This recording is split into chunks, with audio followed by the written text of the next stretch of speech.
You're listening to Cards to the Moon, a podcast about trading cards from both a collector and investor perspective.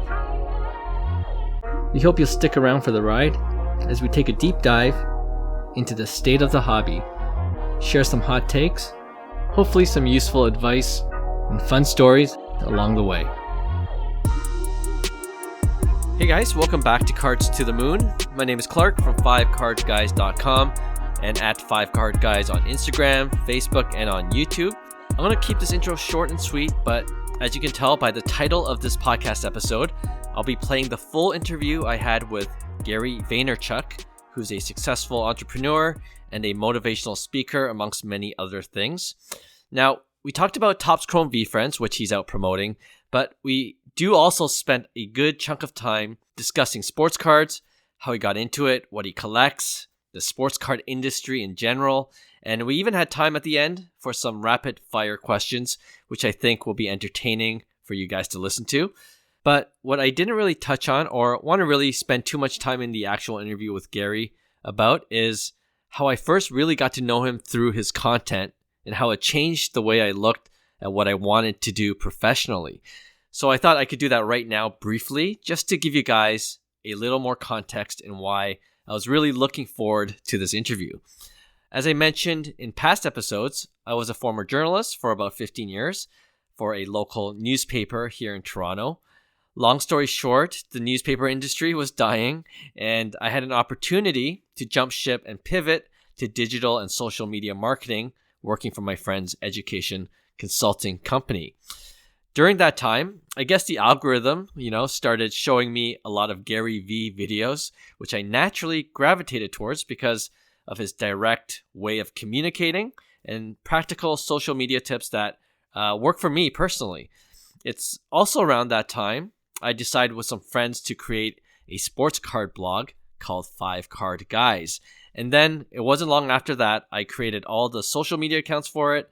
And if you listen to the first episode of this season, season 5, I got 2 of the original 5 Card Guys members on the podcast sharing more of that story. Anyway, fast forward about 7 years, the 5 Card Guys Instagram, we're closing in on 50,000 followers.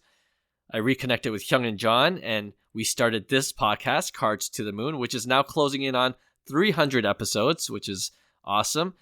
And along the way, we made tons of friends in the hobby, which is probably the best part of it all.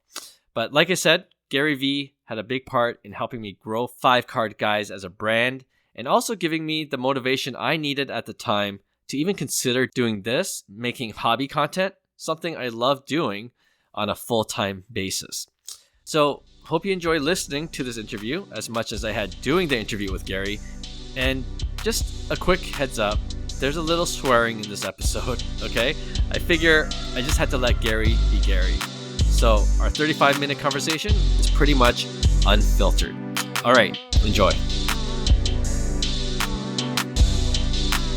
Okay, today we got a very special guest on the pod. And for me, this is a full circle moment because one of the main reasons I really got into podcasting was because of one man about 7 or 8 years ago kept preaching that audio was a great way to capture attention, especially if you had a passion for something that you love talking about.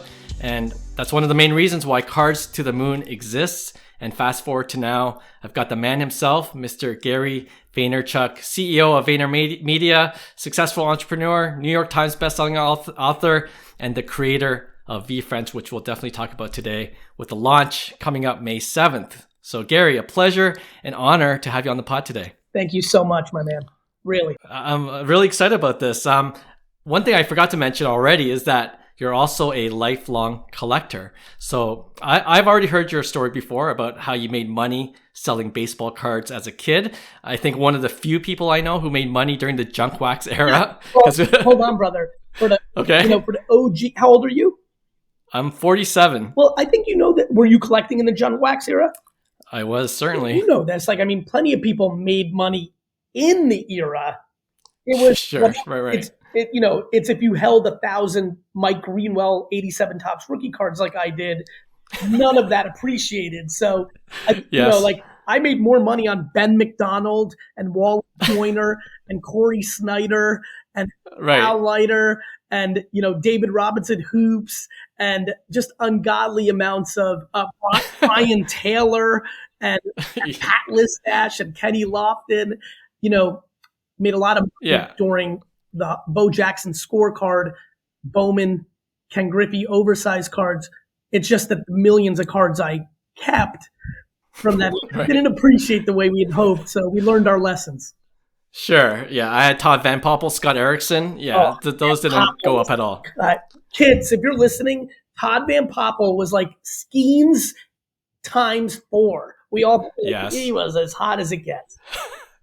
See, it's hard to prospect even now. So there's a lesson that we can all learn from the junk wax era. But I did hear a story about how you were able to flip some of those cards, and that's how, early signs of entrepreneurship then. So for the benefit of our audience, I'm wondering if you can share when you got into collecting and how long you've been in the hobby, and what kind of cards do you like to collect even now? Thank you. So first of all, just for everyone who's listening, I'm about to obviously go on this major tour of media around the Topps Chrome Veefriends launch May 7th. And this is going to be the most fun tour of anything I've promoted my whole life. I've been doing this for a long time. Sneakers and books and wine and all sorts of things. But this is the ultimate. And Clark, thank you for kicking it off for me. I don't know when all these are going to air, but this is the first one I'm doing. So awesome. Thank you for having me as a rookie. Eric Conrad, 3rd grade, a kid. I didn't know what divorced parents were in the early 80s. I was only, 7, 8, 9. Maybe it was even 2nd grade. But he was never around during the year, but he was always around during the summer. I didn't comprehend what that meant. It was, right. But he was one of my friends in the neighborhood, and he loved building card houses. Okay. I would go over his house, and we'd go to his basement, and we would build card houses out of playing cards. One day, we run out of all the playing cards that he had, and he goes in a drawer and pulls out baseball cards. It's the first time I saw them. I grew up very poor. I didn't have many toys. We didn't really spend money on stuff. I was born in the Soviet Union, very humble beginnings. I'm huge into baseball at this point. I'm a huge Yankees fan. I moved to Edison, New Jersey 2 years earlier. New York Jets, Knicks, Yankees, Rangers out. Sports is my life. And I'm like, what is this? He's like, these are baseball cards. It was 84. Yeah, so I was 8, 9. 84 Fleer. Okay. And a mix of 83 Topps. I lost my mind. Okay. So we're building these houses. I'm like, how do we get this? He's like, we can go to a store. So we rode our bikes to Krauser's, which is like a 7-Eleven in New Jersey, Oak Tree Road. I walked in, and there was a box of 84 Fleer as well. They had Topps too, but Fleer for some reason was catching my attention. I bought a pack, took it home, and I opened the pack, and then I proceeded to take a pair of scissors and cut out the circle logos of the baseball logos of the cards, glue on them, and put them on a piece of paper. That is I've never told that story. That is my full introduction to these cards. Nice. About a year later, I start getting into it a little bit more, and a little bit, buying them occasionally. And then it was a year later, 86. I go to the US 1 flea market in New Jersey, and my parents are buying, my mom, my dad was working, but my mom, my uncle, my aunt, they're buying pickles and Russian food and who the hell knows, a t-shirt. We were immigrants. And we're going by the booths, and I stumble on a baseball card booth. It changed. My life changed in this exact moment. They had a bunch of cards. I'd never seen that many cards in one place. Packs, boxes, singles. But they also had a price guide. It was not the Beckett. I think, this is now a memory, I think it was called CDM. Okay. Let me actually Google it while I'm on with CDM. Cards price guide. Similar to Beckett, I guess. Similar to Beckett in paperback form, right? Right. In something like that. Anyway, I bought it. I begged my mom for it. It was $2. I bought a pack of 86 Topps. I opened the pack and looked up the cards in the price guide. I've never been the same since. I now realize cards were worth money. Yeah. I was already Lemonade. I was very much shoveling snow. If I wanted stuff, I had to make money. And it was in me. I was an entrepreneur. Yeah. The next year, so now I'm fully in, and this is when cards explode. I go into 6th grade, 87 Topps comes out. As you know, that's like the iconic kids. What pre-COVID, when I got involved and in COVID was for cards in this era, 87 Topps was that moment in our era. That was when every single kid in my grade collected cards out of nowhere. Yeah. There's a baseball card club in my junior high, John Adams Middle School in New Jersey. I join it, and that's it. A year later, I'm doing shows as a 13-year-old. I know every card in existence. I know what the Beckett is.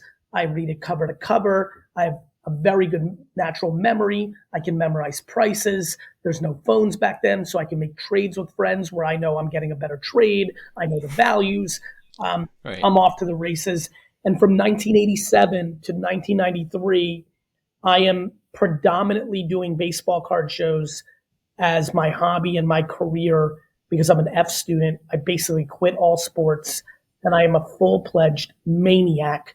And anything you want to talk about in that era, the first day I saw Upper Deck, the 90 Leaf Frank Thomas, the rise and fall of O-Pee-Chee baseball, and anything you want to, sports flicks, and, Greg Jeffries' insanity and Griffey. And, I lived every minute of it. Yeah, no, I love that, because I want to establish that Gary is a legit collector, because, from all the stories that you've, talked about on different podcasts. I love that about how you're really a true collector. And as a lifelong collector of baseball cards, especially, and I think we can segue into why we're talking about Topps Chrome Veefriends. The Topps and Topps Chrome are very popular and iconic brands in the hobby. And now you have this collaboration with them. So I'm wondering, before we go there, knowing that the audience is your audience is more like Veefriends, I can do the Veefriends thing in 1 second. Very simply, friends, I'm trying to build the next Pokemon Marvel. I believe that I am incredibly capable in comparison to most. I'm also not delusional or naive. I know that it's a remarkably hard thing. Mm-hmm. I'm going to do it the rest of my life. Every day that goes by, I spend more time on it and less on everything else. And, that's that. Like 1966 Donruss Marvel cards. I don't know if you do this on video or if this is audio only. Both. Good. Yeah. So this Spider-Man rookie card. Yeah. This would be worthless if Marvel didn't do a good job and got people to fall in love with Spider-Man. Right. Now, if you go to eBay comps, you'll see over the last 2 years, it's getting insane. I'm obsessed with fictional character rookie cards, from Shrek to Betty Boop to Popeye to Fred Flintstone to Elsa. But I think I'm going to do it. Obviously, this is the first Chrome. We've had 2 other series in Zero Cool, which is a company that Topps bought. They were going to do their fictional stuff there. They killed it. It's now happening, obviously, in Topps Chrome. We've all seen what's happened the last couple of years with Star Wars, Marvel, Disney. Yes. I think everyone here would literally be on the floor flabbergasted if they went to eBay right now and typed in Veefriends, one word, not separate, VEE Friends, by the way. There's been a 4-year market. Anyone who's listening here who's been to the National in the last 3 years, even if they're very cynical about me or it, will know that my booth has always been packed. Yes. And so I think now that we're recording this at this moment, I don't know if you saw this, Clark, prepping for this, but the boxes were sold on pre-sale for $99, $300 on eBay right now. I'm actually upset about that because I wanted this to get into as many hands as possible. As it gets more expensive, that gets harder. So for everyone who's listening, if you want to jump on board what could be the next Pokemon early and get into our world, especially if you have somebody under 10 years old, Veefriends' mission is to push positivity, but practicality and accountability. So I think it's a parenting tool. But I want it to be like Marvel. Like, we have comic books coming out, and some of it's very mature. It's for 18-year-olds. I plan on making films. There's cartoons on veefriends.com/cartoons on YouTube Kids. If you have a 6 to 12, if you have a 5 to 10-year-old and you want to get into a hobby, like a lot of us right now listening have a 5 to 10-year-old, and their kid might not be as interested in sports as we are. This is a perfect boy or girl hobby. Like, the best part of the hobby is doing it with someone you love, a best friend, a homie, a brother. I've had Brandon Warnke, AJ Vaynerchuk. Collecting has been huge for me forever because I had both of them, a brother and a best friend. I have my son, but I also have nieces and nephews that are more into fantasy, not into sports. So that's what I'm trying to build. I hope everybody checks it out. Veefriends.com/Chrome if you want to stay updated. Now, Clark, I want to go all the way back and just make this entertaining for everybody else. They don't need to hear about Veefriends. 95% won't care. 5% know enough about me to know they should fucking care. And they're going to win with me. And I can't see all of them. Whatnot. We're on whatnot/user/Veefriends if you want to get into that. All right. Back to cards. No, I appreciate you sharing that. And I do want to talk a little bit more about Veefriends because I do have personal questions. And we'll save it at the end in case some people want to bail because they're only about cards. Let me get you up to date with what I collect. Sure. Because my whole life was prospecting back then because we all did that. I'm now purely vintage. Oh, wow. Okay. And left field. So I'm going to break that down. My son is of the age 12.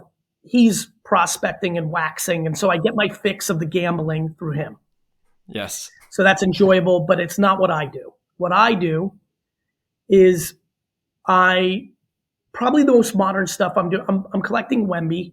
It's high risk because if he gets hurt, I'm wrong, but he's 100% the face of the league if he doesn't get hurt. Agree. Like 100, not 99. Agree. I've been DMing with him since he was 14, so I know his character. Jesus Christ, if you don't understand how good he is at this young of an age watching, then you don't know basketball. Right. Basketball is America's pastime now in a lot of ways. Like it's closing the gap on football, though the ratings are down a little bit. I get that. But, like the sports are much more evenly spread out now. Obviously, football and basketball are very popular, but the baseball collecting is off the charts and awesome. And Bowman's so fun prospecting. But that's for sure. Prospecting is expensive now. When you and I were prospecting, $2, $3 was expensive for a kid. Right. So I don't do a lot of that. I did a ton of vintage. I continue to do vintage. I'm trying to think of I was bidding on some 61 Fleer, Oscar Robertson and Jerry West recently. On the modern part, I'm obsessed with Kaboom. Okay. I'm obsessed with Kaboom. It's my favorite set. I have a very substantial Kaboom collection, excuse me. In fact, back to Veefriends, one of the reasons I think Veefriends is going to be a very expensive, very exciting, very collectible product is we made an insert called Erupt, which is 1 in every 3,000 packs, 13 cases. Sure. Yeah. And it features 10 of our Veefriends. The big one is Empathy Elephant, which is a monster character in our world for our collectors. Kind of like a Blastoise, like real, me too, like real high, way up there. Not number one. That's the very, very, very, very lucky black cat. Yeah. But top 10. But the Erupt designs were done by the original artist. That's cool. Yeah. So cool. Got him. So Kaboom is something I collect very aggressively. I'm very into that set. But I mainly collect vintage. And the last 2 years, I've bought 90% of what I've been buying, and I'm buying a lot every week. And for the people who are listening who saw me out and about in 2017, 18, 19, very loud, the reason I got quieter on posting sports cards was, unlike NFTs where everyone can see my wallet and it's public domain, there was too many gossip people on Twitter and social that were making claims about me buying Durants and flipping them. I didn't sell a single card, and I didn't want it to hurt my reputation because I know that people believe lies. And so I just stopped posting because people were like, he's posting to drive up. And I get that. I'm actually empathetic about that. I'm not angry about that. Or I get that people think that. There was just no way for me to prove that I'm buying cards. And if I post them, I didn't want to carry extra weight. So I've been more quiet about specific. Okay. But I'm very, very, very involved in all the thousands of conversations I have at every national. I think people are surprised of how deep I'm in. It's my favorite hobby. It's been my hobby my whole life. I can tell. Yeah. So I collect Kaboom. But the last 18 months, I've been out of my fucking mind on fictional characters. Okay. 1940 Superman, Gum Inc. rookie.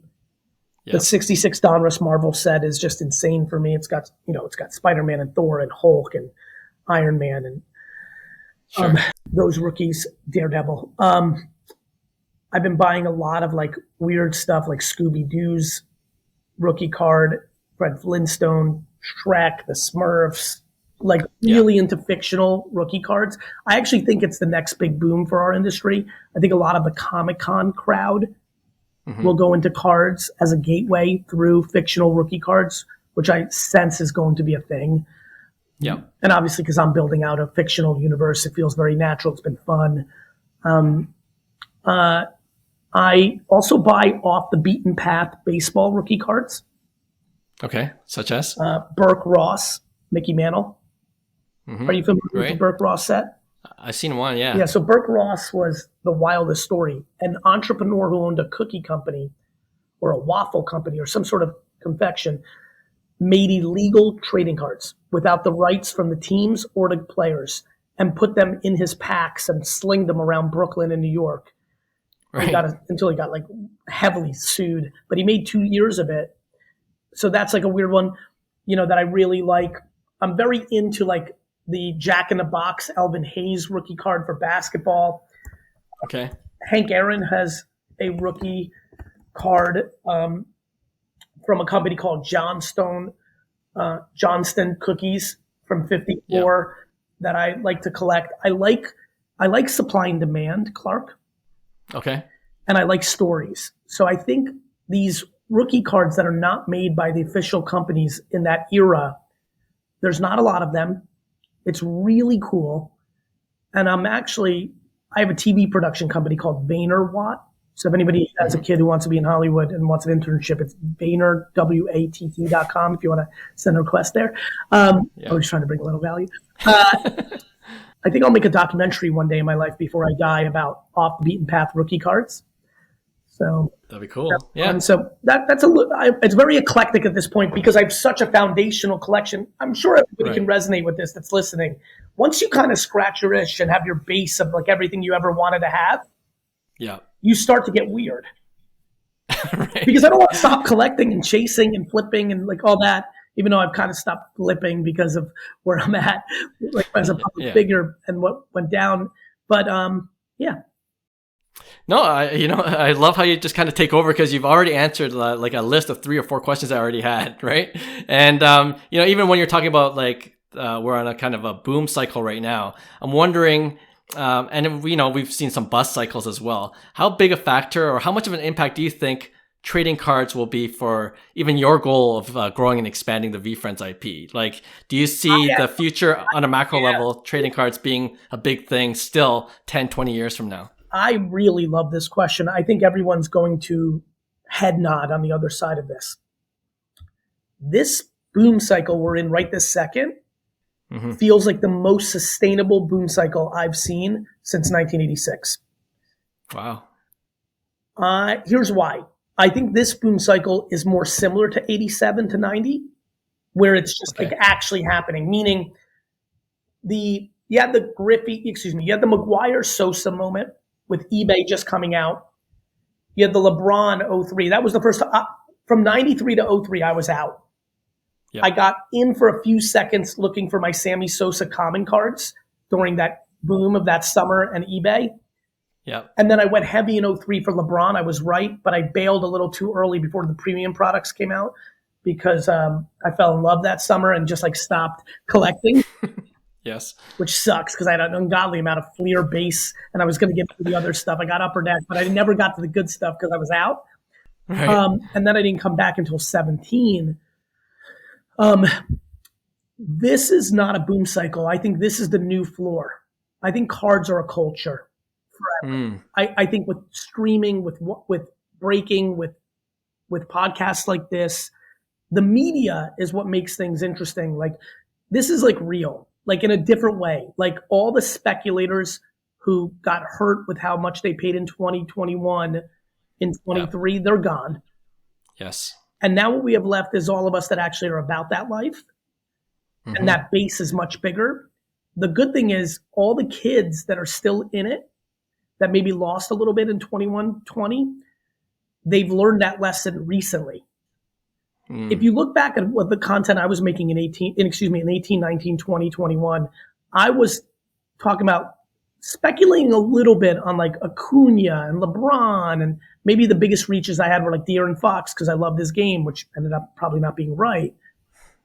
But most of what I was talking about was buy vintage, buy vintage, buy vintage. Right. And I think a lot of kids have learned in this last cycle that are still in the game. I've met them at the last national for damn sure, and they're in my DMs right now.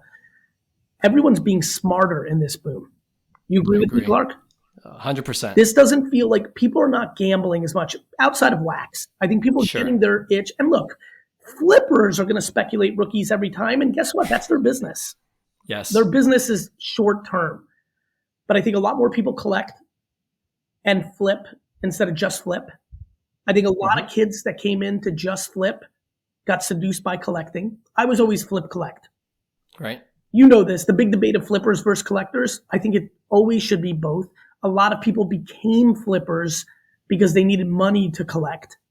A lot of collectors that started to flip because they themselves got off the ideology of the purity of it and realized a regular job can't fully pay for their hopes and dreams. Yes. And I think not judging a flipper when you're a collector and not judging a collector when you're a flipper. When these flipper kids are like, oh, all these old guys with their old baseball, fuck you, man. They love this shit. Right. And all these 60-year-olds are these fucking kids. These fucking kids are helping you in a way that matters.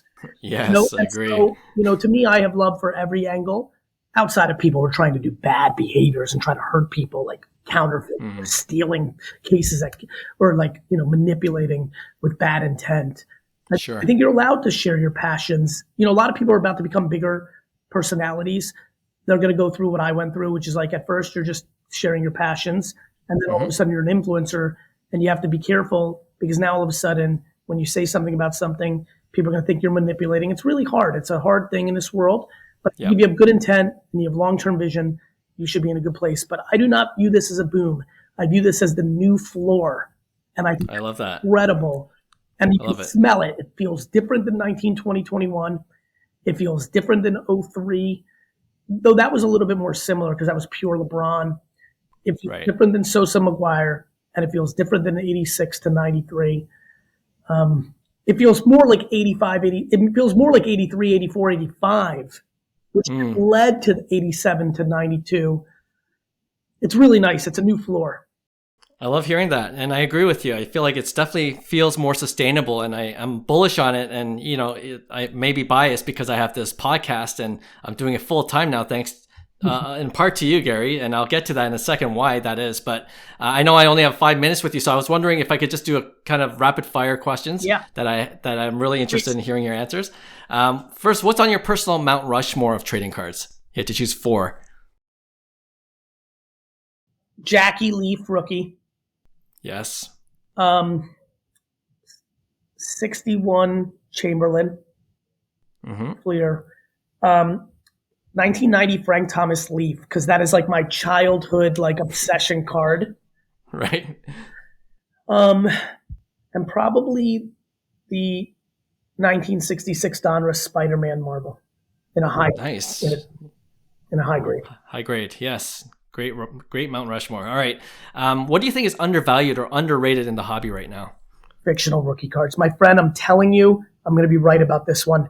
And this is not because I want it to be. It's because I watched for 4 years. And I'm at Comic-Con and I'm in different cultures besides trading cards. And I can see it because cards are now becoming more standard, like we're saying. Yes. I can see the nerds getting seduced where they stayed on Funko and comic books and figurines. I can see them being seduced. I can see it. And once they get in on Topps Chrome, that they're going to then get into what I said, the 1980 sticker of, Wolverine's rookie card and the 66 Marvel. Like, why would you spend the kind of money you're spending on a Superfractor if Iron Man's Superfractor is $50K, then what should Iron Man's first rookie card in 66 Marvel that barely exists out there graded? Right. It shouldn't be $80. Yeah. I think we should be a lot start more. Making those connections. Yeah. And that's what I love about Veefriends. It's rare that you get to be on ground level while it's happening, right? Like I know so many people that collect Pokemon cards and they're like, oh man, I wish I knew what I knew now in 1999. So I feel like Veefriends, there's a parallel to that. Look, it's audacious, maybe even obnoxious for me to be saying that that's my goal. You're talking about the most successful intellectual property of all time. Right.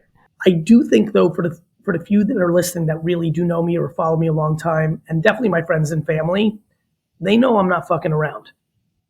And like, even if I get to 10% of Pokemon, well, then this is the moment for, Still big, yeah. So yeah, I'm really proud of it. I'm really pumped about the blasters. I pushed heavy to have that SKU in our first year. It's a very long-term deal I've done with Topps.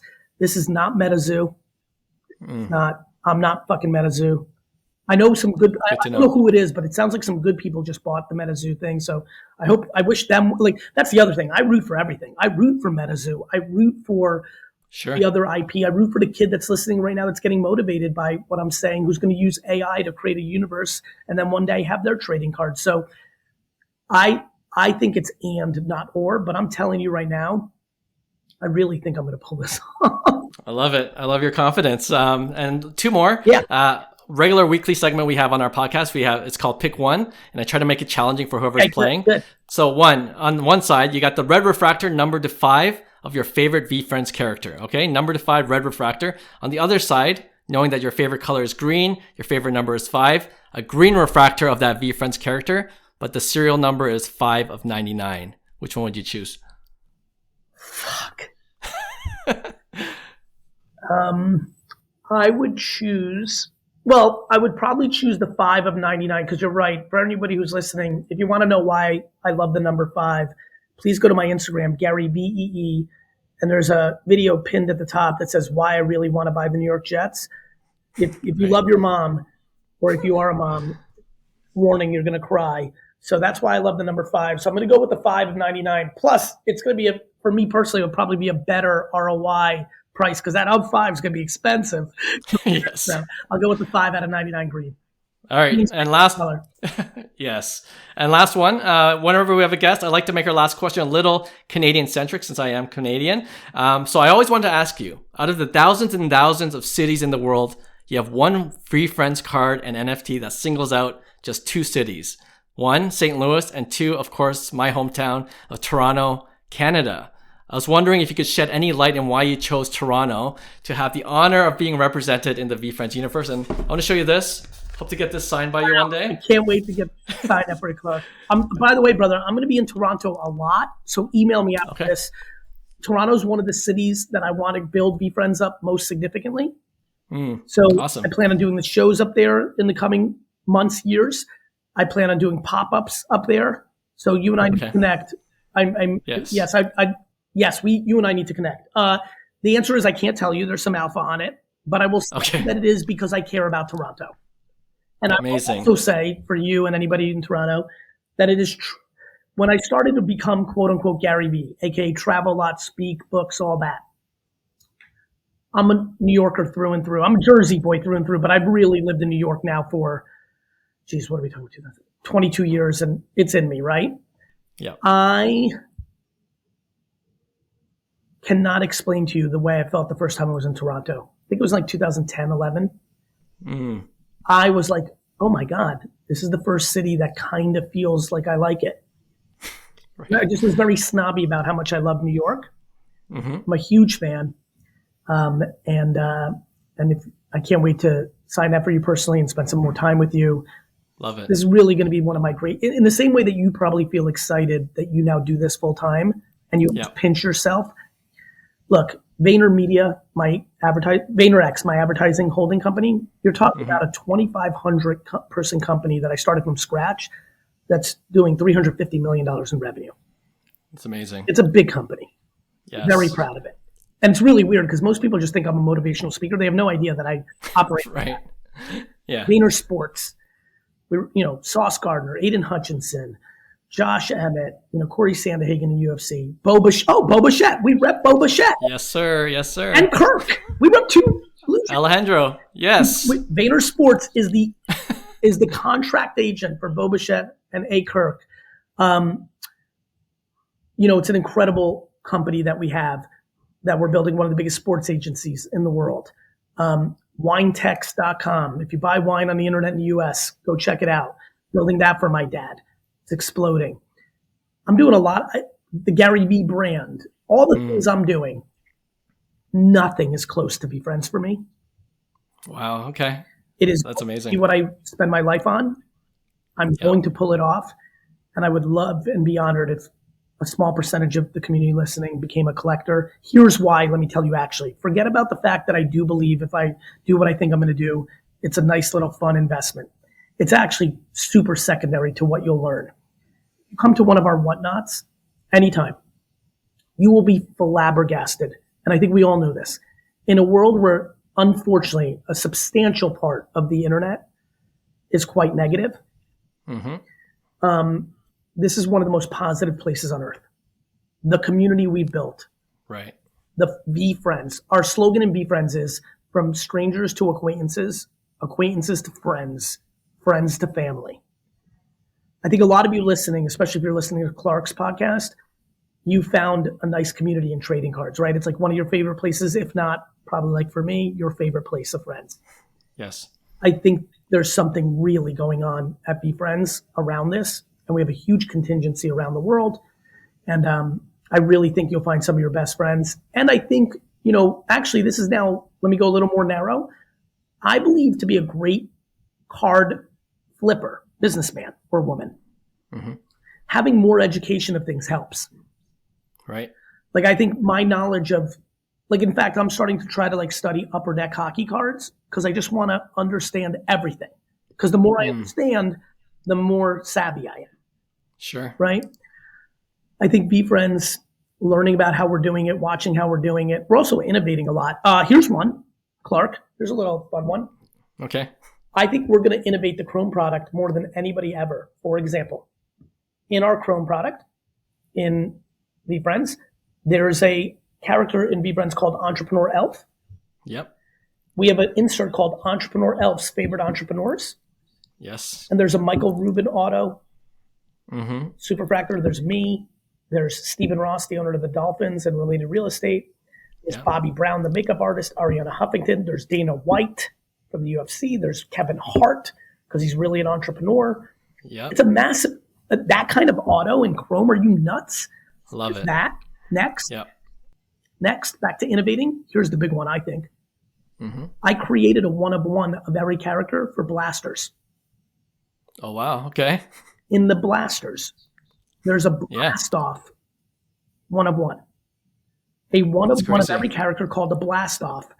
That's unheard of for a $25 retail blaster box. Right. To have a one-of-one. That's true. Yeah. Innovating. I love it. Gary, I know we're over time, but I just want to say I appreciate all the content and the value you've been providing over the years, which has been a big help for me personally, not just in growing my business with all the practical social media tips and advice, but also, and I think maybe more importantly, the motivation and encouragement you gave me to really completely change my career and pursue what I'm doing now, which I love in my 40s, right? And I know you're big on that too. So I'm proud. So thank you. Thanks again, Gary, for your time. It's an honor. And yeah, hope to run into you in Toronto or FanFest or the National. We'll be there. And you'll be both the Fanatics and National. Yes. Well, please bring that little. I will to get it signed. And looking forward to hugging it out and talking about it. When is this podcast dropping? This Friday. Amazing. Well, I'll make sure to share it out. I wish you well. I wish everybody in Clark's community nothing but health, because you can't control that, unfortunately, but happiness, and fight for it. Choose, last saying, in life, you find what you're looking for. So if you're looking for negativity, if you're looking for bad, if you're looking for that, both in life and in the hobby, you can find that, right? We know that. For sure. But you're looking for positivity and hope and happiness and good, you can find that. And obviously the listeners of that have found that in you, and keep doing that, because that makes life much better. Gary, thank you so much. Thank you. Take care. Hey, thanks for listening to Cards to the Moon. We'd really appreciate you subscribing to our podcast wherever you listen to your podcasts. And you can also connect with each of us on Instagram at 5cardguys, or you can follow Hyung at Integrity Sports Cards, or John at TradeU at Recess. You can also check us out at 5cardguys.com. Thanks again, and hope to connect soon.